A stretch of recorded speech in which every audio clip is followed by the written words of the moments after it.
That's a good start, isn't it? It helps if I've got the mic on. Can I ask the clerk to deal with the housekeeping, please? Thank you, Chair. Please note that this meeting is being recorded by the council.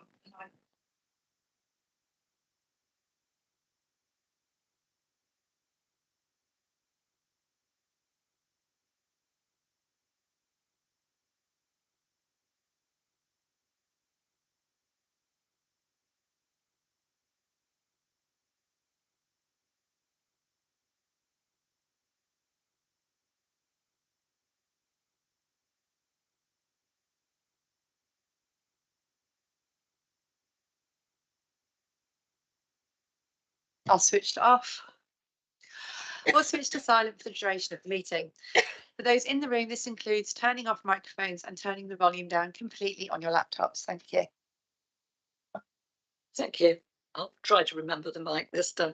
Right, if we go on to apologies, do we have any apologies for the meeting? None received. Thank you. Thank you. Declarations of interest. If I can ask the subcommittee members whether they have any interest. I haven't got any. None today, Chair. None.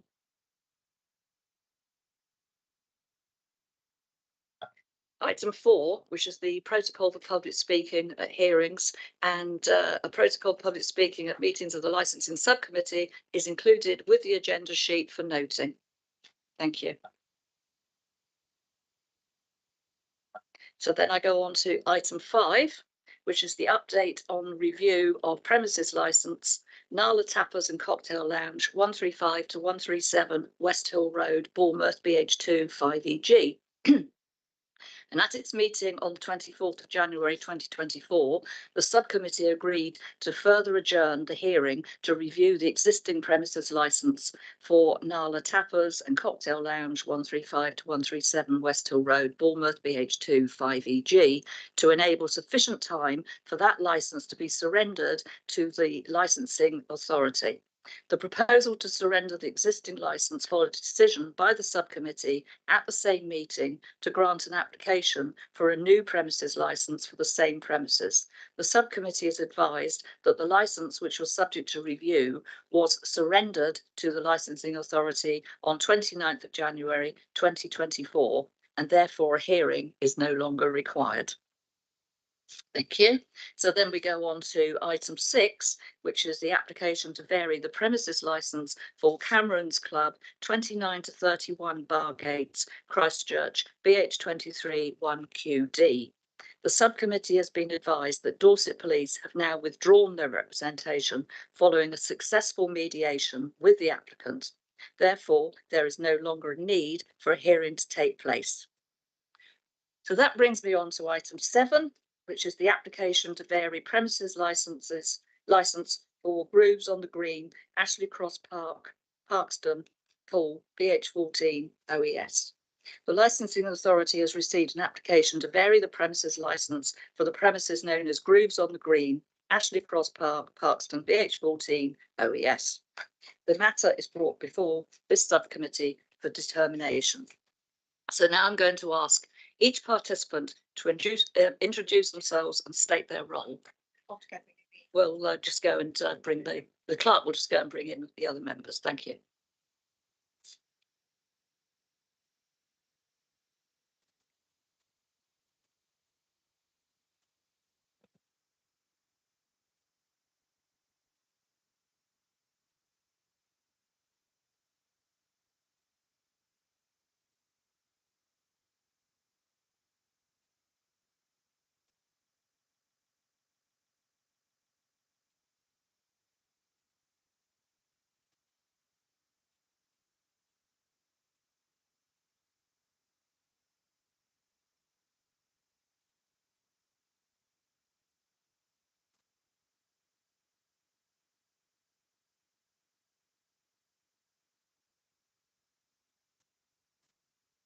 Oh.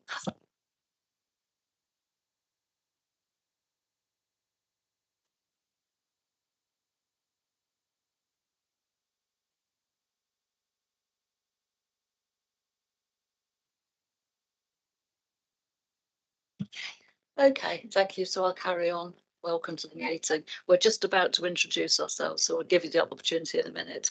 I'm Councillor Sandra Moore. I'm going to be chairing and a member of the subcommittee, and my colleagues here.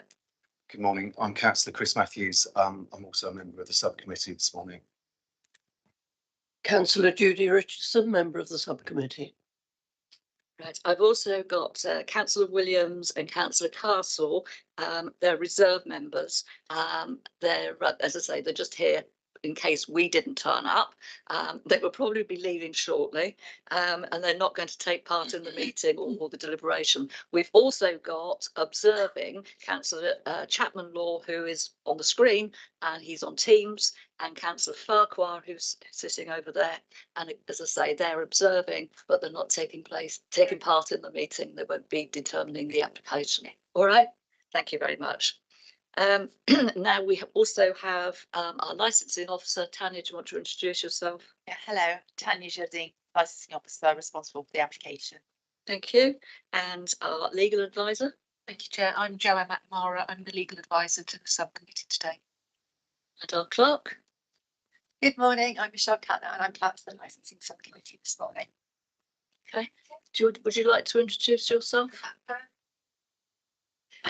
Janice Crump, event organiser. Thank you. Morning. Andrew Watts. I'm also the event organiser. You help. It's a lot of work to do, so yeah. Thank you. And I assume we're waiting for the security people to come, is it? So, yeah, we're just waiting for Josh Baker, security company representative. Dave Wyatt will no longer be attending, so hopefully Mr. Baker will just let himself. Have we got an objector? Our objector? No objector attending. No objector attending. Okay. Are you happy for us to proceed without Mr. Baker, or did you want to give us give a few more minutes? Thank you. Right, so before I run through the procedure, can I just check that all persons who have given notice of their intention to speak have been identified, and any person who wishes to withdraw a representation or wishes not to speak have also been identified. Is everybody okay with all this? Yeah. Okay, so I'll take that as correct. I'm now going to explain the proposed procedure and order of speaking for the hearing, which is as follows. The licensing officer presents the report. Questions of the licensing officer by all parties, members of the subcommittee to go first. The applicant will then make their application. Questions of the applicant by all parties, again, members of the subcommittee to go first.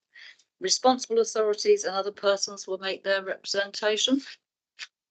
And questions of the responsible authorities and other persons, members of the subcommittee again to go first. All parties will be given an opportunity to sum up, with the party who spoke last to go first. The hearing will then conclude. The subcommittee will deliberate in private with the legal advisor and our clerk present, just to keep us all in order. And notification of the subcommittee's decision will be given within the period of 5 working days, beginning with the day on the last day on which the hearing was held. The notification of decision will include information about the right of appeal as appropriate. So now I'm going to ask everyone to confirm agreement of the proposed procedure. Is everyone okay with what's happening? Okay. You're okay? Yeah. So finally, can I remind all parties speaking not to repeat the information which they have already given in writing, but to expand on their written representations. All questions are to be asked through the chair, and there'll be no cross-examination of parties. So now I'm going to ask the licensing officer to present the report, and if the reserve members would like to leave, they're very welcome, or welcome to stay as well. Thank you.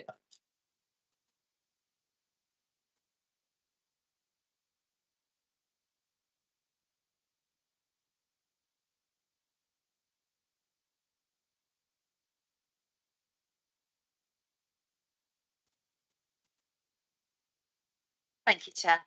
Okay, so Mrs. Crump has made application to vary the premises licence for the event known as Grooves on the Green, held at Ashley Cross Park, one weekend each calendar year.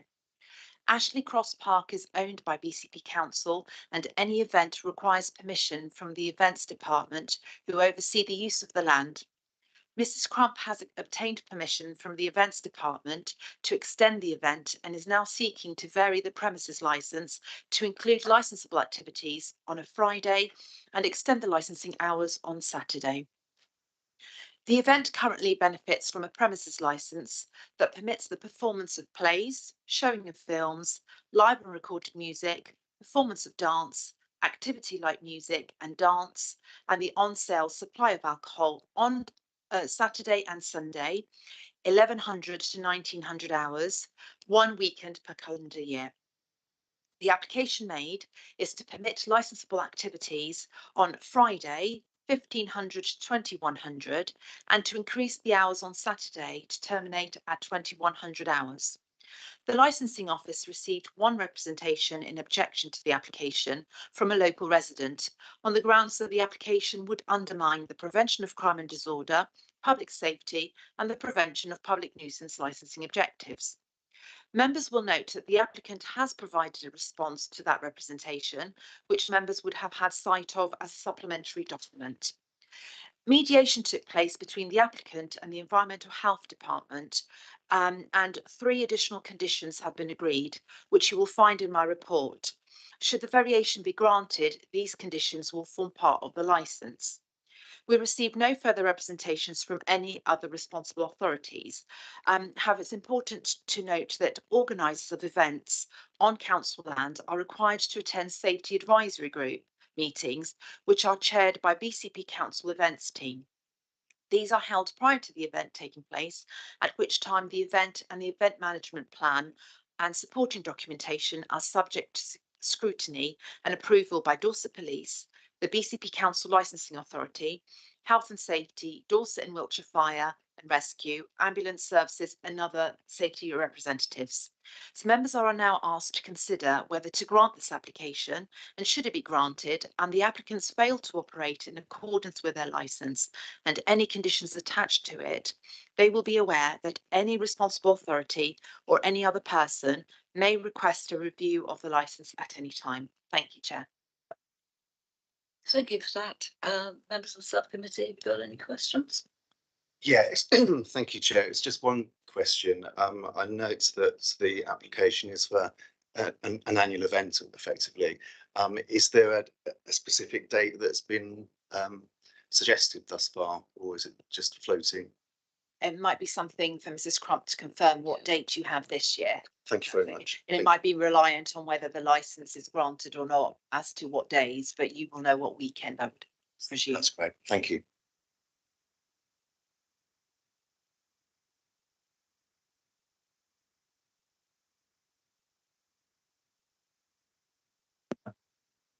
Thanks for that. Can I just welcome, your name has just escaped me, I'm so sorry. Josh. Sorry, Josh. I knew that you were going to be late, and I'd got you written down here, but as usual, as soon as I had to say something, I forgot. Welcome, and I'm sorry that I forgot your name. I won't forget it again, I promise. Thank you for that.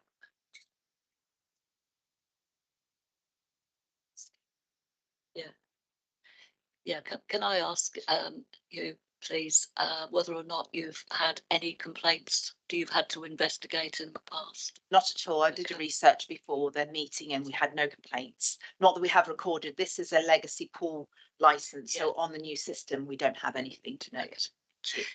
Can I just ask, for the sake of my own curiosity, I've in the past have organised small community style events, and everything has been dealt with via email and that sort of thing.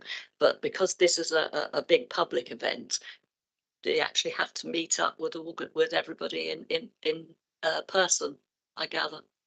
Is that what you meant when you said they had to meet with the fire and the Exactly. So it's a safety advisory group. Yeah. It doesn't have to be in person. They Can be on Teams, but it could be on Teams. But they meet with all the security responsible because the belief- because it's over 500 or whatever the number Yeah, is. or and not it's necessarily, public depends, safety. the number is not relevant as Okay. such. It's more if it's on council land, Yeah. events get involved because everyone wants to ensure that all security is in place Yeah. and Yeah, I everyone is realise happy. public safety is paramount for these absolutely. big events.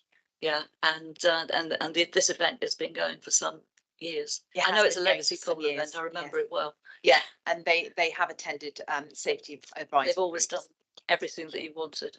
As far as I am aware of. Yes. Thank you, Chair. Okay, thank you for that.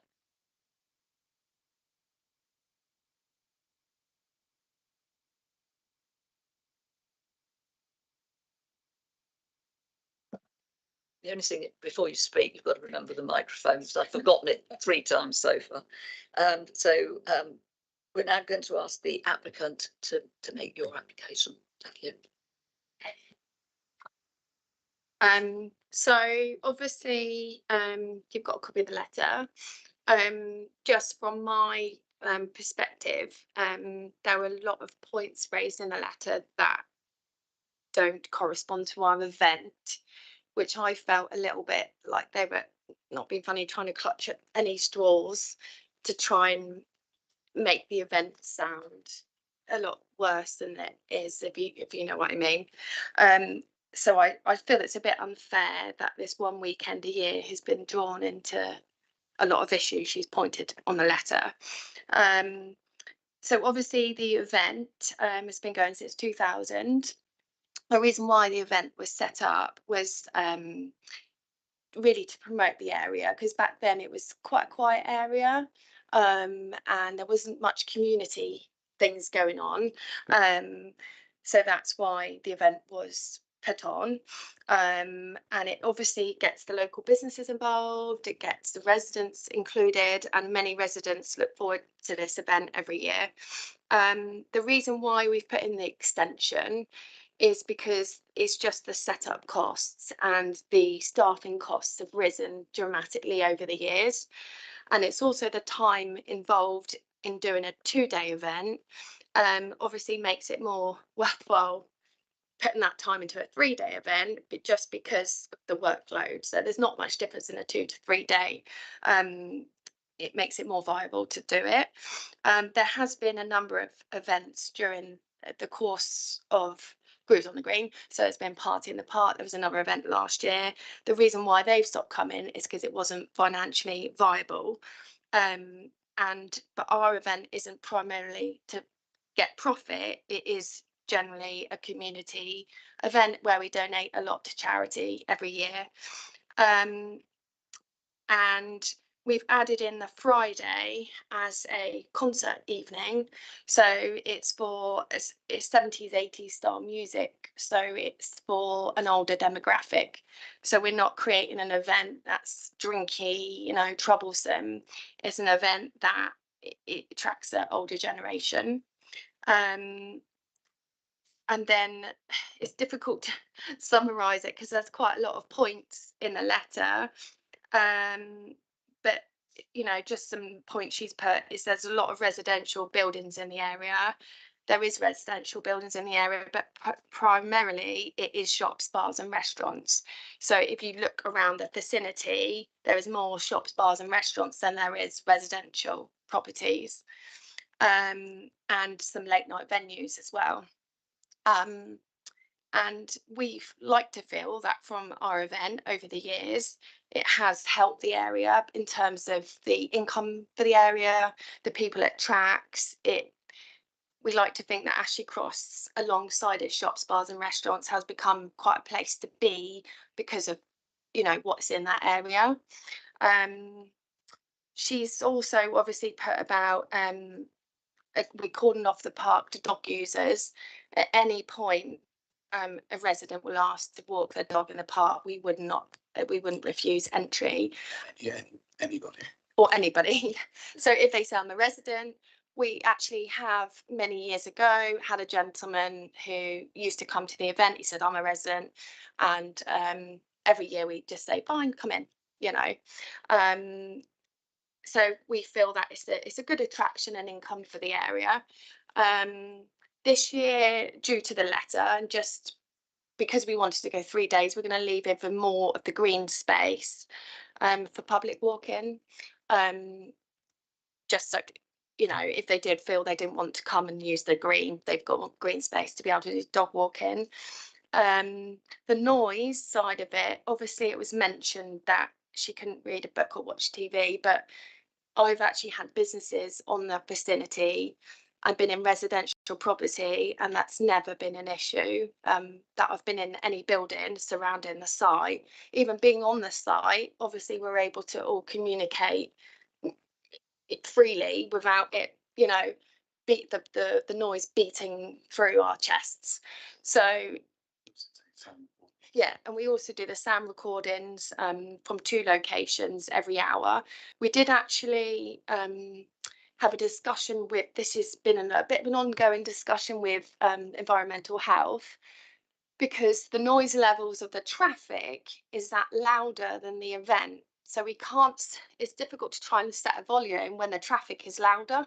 So if we set a volume of say 65 decibels, the traffic noise is 85. So we'd never be able to hit a 65 decibel with the traffic being louder. So we try to keep it well below 85 decibels, so around 80, and that seems to be a comfortable noise volume for the area. Another thing, we position the stage so the main noise goes onto the green, so it's at the top of the top of the green, so the noise goes into that vicinity. Yeah, and the stage has an acoustic backing around it, so to prevent noise from going outside of it, either side. And she's mentioned the fencing company, the clanging, all day, but with the fencing company takes a matter of hours, so it won't be, and there isn't banging of fences, it's just they attach the 2 together, it isn't. So, but I said I will address that with the company just to make sure they're considerate of neighbours. She's mentioned glass being in the area, but we don't have any glass on site for safety, and so the glass won't be from Brews on the Green, and the takeaway boxes as well, they won't be from our event because they're not allowed to go up security. We're not allowed people to come in or out with food or drinks. Yeah. Yeah, in regards to the glass, there's obviously no glass on site. So if there's anything on the surrounding area, we don't have people drinking around the event either. There's marshals and security that around the fence lines and you know, involved like that. Cooler boxes being brought on site or anything, if even a carrier bag is sort of searched at the gates, and if anything is trying to be brought in, it's removed and taken away. There was a point brought up about people drinking too much alcohol. Within this event, there's a lot of families and children, so we've got license holders on each bar, personal license holders, and they treat the bar just like they would a normal bar within the area. If someone's over intoxicated, or we believe them to be, they won't be served alcohol going forward. It's nothing that we've seen as an issue, or believe the security. I don't think you've seen that as an issue either. I think due to the demographics of the event, which is families and older, mature, we can't report any refused sales for many years, which is from drunks, basically. Yeah. So yeah, I worked the event last year, and as far as I remember, we had no ejections. You control the security. Yeah, so I was just running security last year. We had, out the entire event, we had 1 ejection, and that was at the request of these guys, purely because the gentleman had been barred from the venue for various reasons. So he was removed before any trouble was caused. He got in, he was removed within half an hour. So from my point of view, that's done many events, right from, you know, Reading Festival and right down to small events, 1 ejection over a weekend is pretty unheard of. You don't even get that in a nightclub when they're open 5 hours. So this about being drunk and disorderly, I didn't see it. And to reiterate the points, it's a family event. big family event. I had my friends down there with their 3 children. And a bit about the glass, we are very strict on the glass because, again, going back to a family event, kids are running around. There's a whole area for kids. We don't want broken glass damaging, and then obviously with the stage being partly blown up, again, the connotations of having glass puts that at risk as well. So there's lots of different reasons why we don't have glass, and that's why we are so strict on it. So any glass that is seen, regardless of whether it's come from our event or not, is picked up and thrown away. And then she's put so the litter. Oh, it was also mentioned criminal damage, that this Ashley Cross sign was ripped off during the event. I actually take videos and recordings of the site prior to doing it, just in case anything did come back on us. It was definitely not ripped off during our event, and actually it's right by the main entrance, and there would be no way where that could have happened with the security marshals on site. And the deposit from the council, they take a big deposit, has never been redeemed for any criminal damage on the site. And then she's obviously mentioned people walking into the road. My opinion is it's never safer, because we've got pedestrian crossings, we've got traffic lights, we've got security, we've got marshals. As of a normal weekend, you don't have that. So you don't have marshals directing people off the roads, whereas obviously our weekend, there's presence everywhere. So in actual fact, I feel that it's not an issue, and it's very safe and controlled. So it's safer than a normal weekend, if you like. And then she's obviously mentioned being unsafe walking her dog. We actually have a lot of dog attenders, and we say that they're more than welcome to bring their dog on a lead if they're well behaved. And obviously a lot of families bring their dogs, so it's never been an issue. And just to note, obviously we do support a charity, which is Diverse Abilities. They are for adults and children with disabilities. They are present at the event every year, and had it be an unsafe event, they would not be bringing their carers and disabled adults and children. Cadet volunteers. And the army cadets now. They range from, sorry, the cadets range from the age of 12 to 16, and they've been there the last 3 years as volunteers. So they help out on the gates, they do litter picking, any little small jobs, help setting up, but they're there throughout the day. And I feel if there was drunk and disorderly, that their parents and the people that supervise them wouldn't be bringing them year on, year off.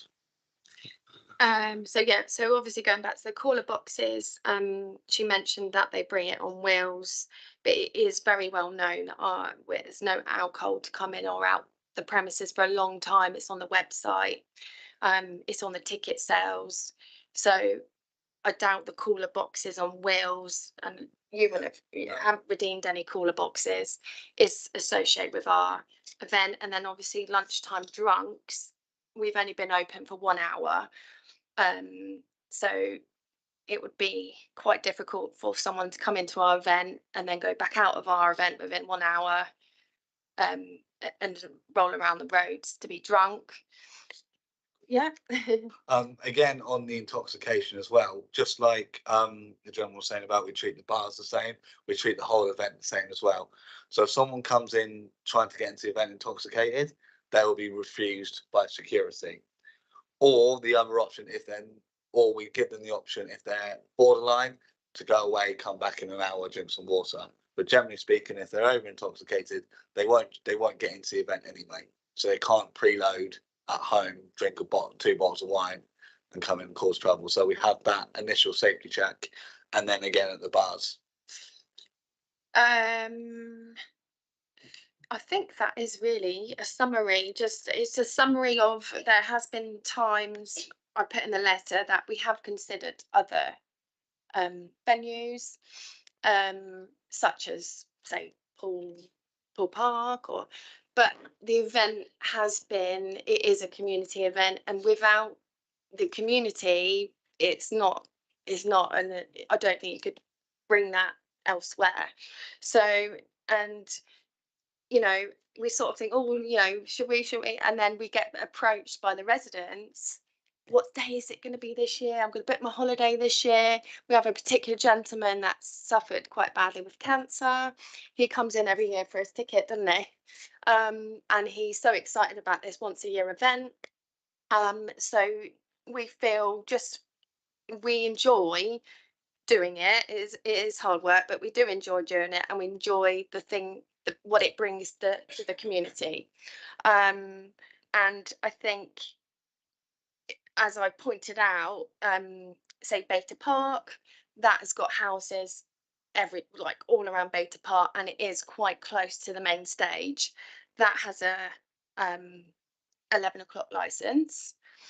Christchurch Quay, the houses are actually on the quay.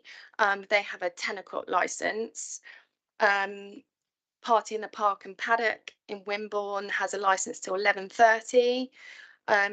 So there are a lot of events in the area that have a lot later license that still have residential properties close by.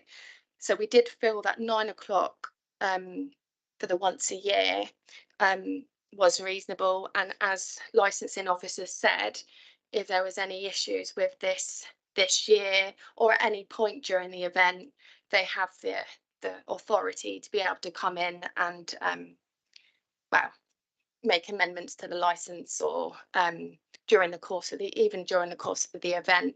I do give a letter to every surrounding resident on the green with my contact details prior to the event. I invite them to the event, and I do say if there's any issues during the course of the event to call me. I've not had one call, and I've probably been doing the letter maybe 10 years, probably doing a letter for 10 years. There's not been one complaint during yeah. It's free for the residents. Yeah, and we allow them to get free. So yeah, so that's where we are.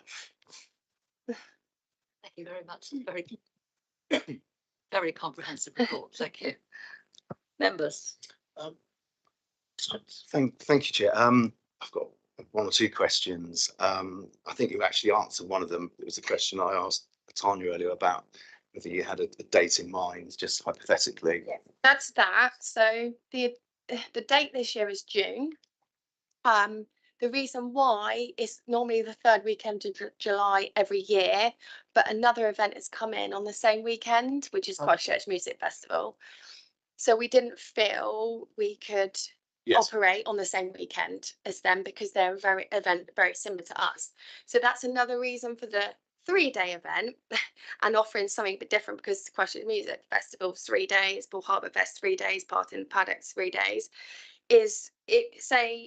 If we don't evolve our event, it simply will it'd be boring, if you see what I mean. So we're trying to evolve it to keep up with the latest trends, and that's why it's gone into a 3-day, and that's why we had to move it into June. So primarily it is July, but July is quite saturated with events, so we've moved it to June. Sorry.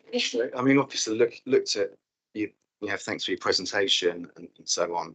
And looking at some of the photos from that was in your pack, it seems to be lots of families and dogs and so on.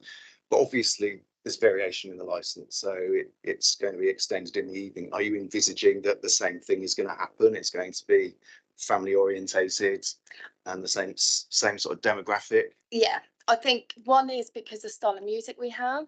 So one of the band's a doctor and a judge.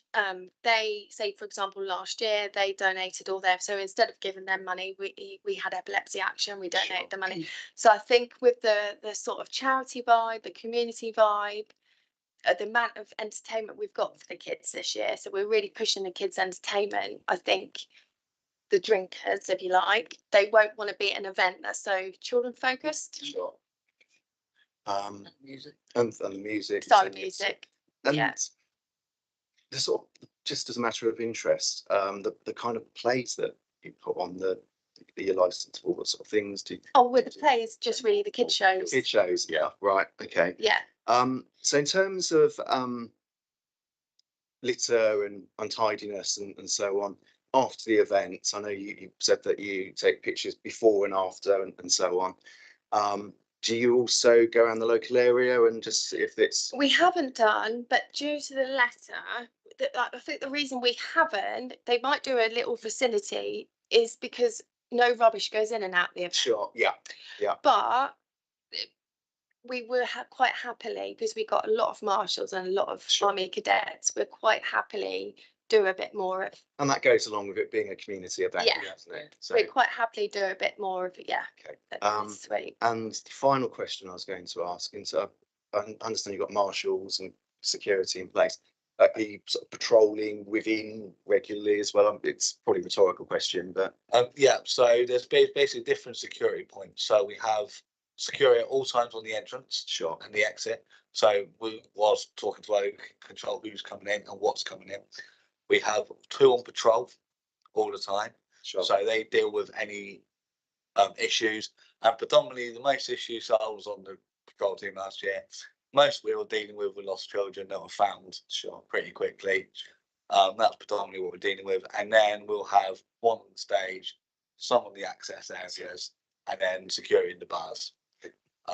So it is pretty well managed, and then on top of that, we've got the army cadets that if they see something, they'll come to us, we'll deal with it, and we've got different marshals all over the site. So you've got lots of arms. And everyone working has a radio. So communication is key, and there's always open communication between everyone. Thank you very much. That's great. No further questions? I feel that. Couple of questions. Okay, thanks. Yeah, I'm just, what's the residential demographic? You know, is it an elderly residential area or are there care homes? Because sheltered housing was mentioned here somewhere. There is one on the side. They do have obviously I put a letter through the box. I've never had complaint. It's an assisted living, so it's Yeah. plus 50 that live there. And I'd say there's a block of, I'd say 100. Is there 100 flats in there? Probably. If that, maybe, yeah, maybe slightly less than that, but about 80 flats, I'd have thought. But we often see them at the windows dancing to Well, the music. I have during setup I've met a few of them, and you know they're lovely, and they have. I've obviously invited them to the event. They walk their dogs freely, so I haven't really had any problems with that. But primarily it is the ground level is shops, bars and restaurants, and there is the one home, because I'm not being I can work out where this lady was from, because there isn't much residential in that area, and I know she was from Commercial Road, which is all businesses, so I couldn't quite work that out. But there is obviously above the shops a few residents live, but mainly that will be offices for the shops below. Yeah. And somewhere there you offered to visit her property to sort of measure the Yes. noise. Presumably you haven't had an opportunity yet to do that.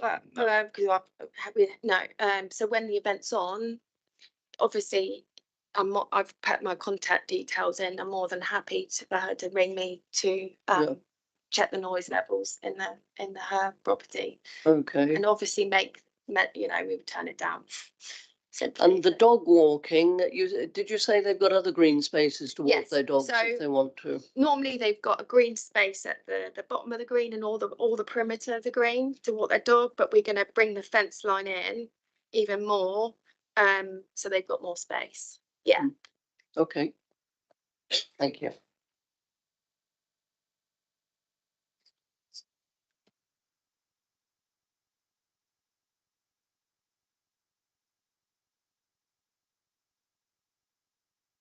Getting my legal advice. Yeah, just one further question, and that was the object. There's been an objection. You've done a full response. Did you get a reply to your response No. from the objector? Nothing whatsoever. No. Okay.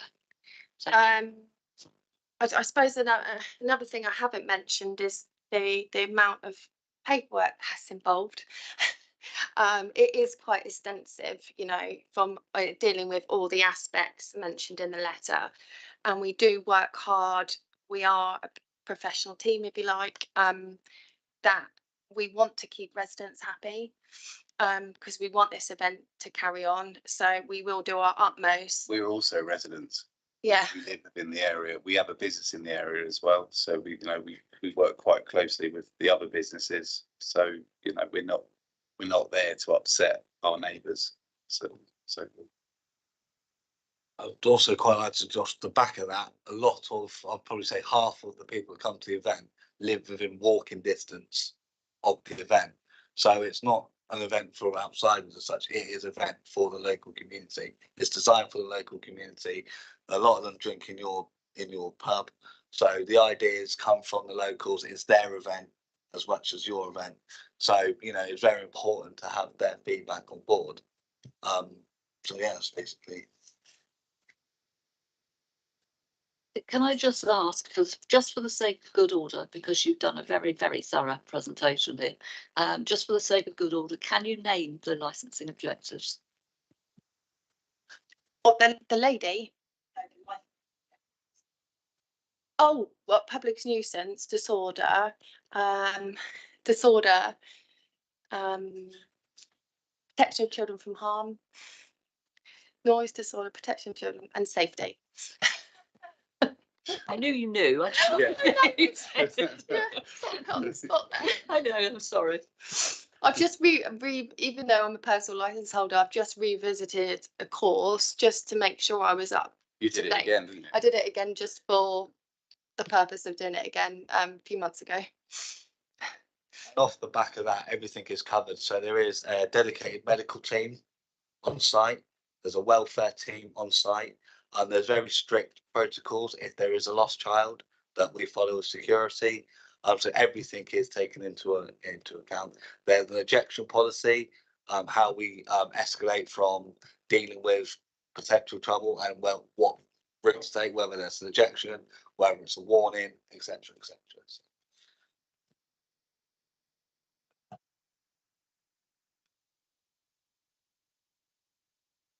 Press the wrong button this time. I don't press it at all. I get the wrong one. Okay, so we should really move on to responsible authorities, but we haven't got any. So we've got no questions. Sorry. Oh, sorry, just one more point. Before I did put in the license, I did check with the authorities just as a bit of feedback, because I didn't want to put the license in to be well, here we are, but so I did check with them and I said, you know, if they got any issues, and they said no, and hence I put in a license. Thank you. I pressed the right button this time as well. So we're now going to give all parties an opportunity to sum up.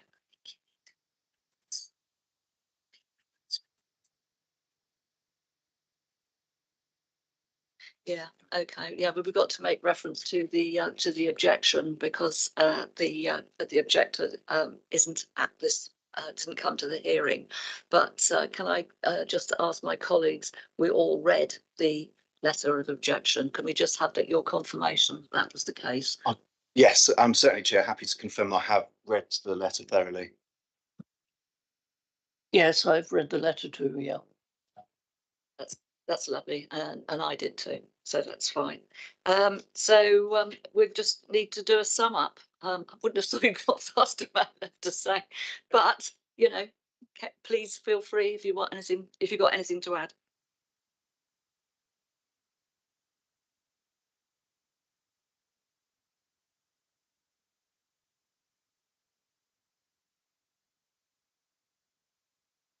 While they're waiting, I'd just like to quickly sum up. This is coming from a personal point of view rather than a security point of view. I think the event is crucial for the community. As mentioned, there are local businesses around the area that rely on these events. Myself, growing up, I was a Sea Cadet, so I know how important cadets are and how important these events are, because cadet forces and scouts and things like that are struggling for numbers. These type of events is what builds your numbers, because you get, you know, children go, I want to do that. So it's connotations all round, positive connotations that could get affected if these events stopped existing.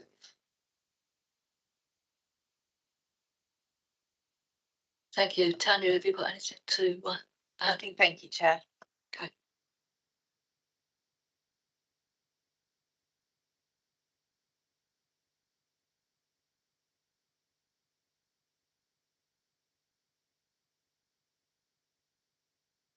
Perhaps I was just checking that we've done everything that we had to do, which I have. So I'm now going to conclude the hearing. And at the end of this meeting, the subcommittee, that's the three of us and our clerk and our legal advisor, we're going to adjourn in private. So you can leave, you've done your stuff, and the decision will be conveyed to you in writing as explained earlier. Do you want to do the necessary with the live stream?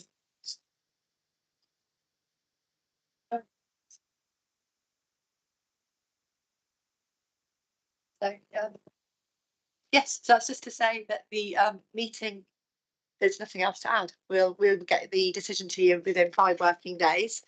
So now I'm going to end the live stream. Oh, sorry. Oh, Yeah, yes, it will be in any decision letter, but just for sake of completeness, there is a right of appeal to the Magistrates' Court of any decision, and that appeal period is 21 days from notice in writing.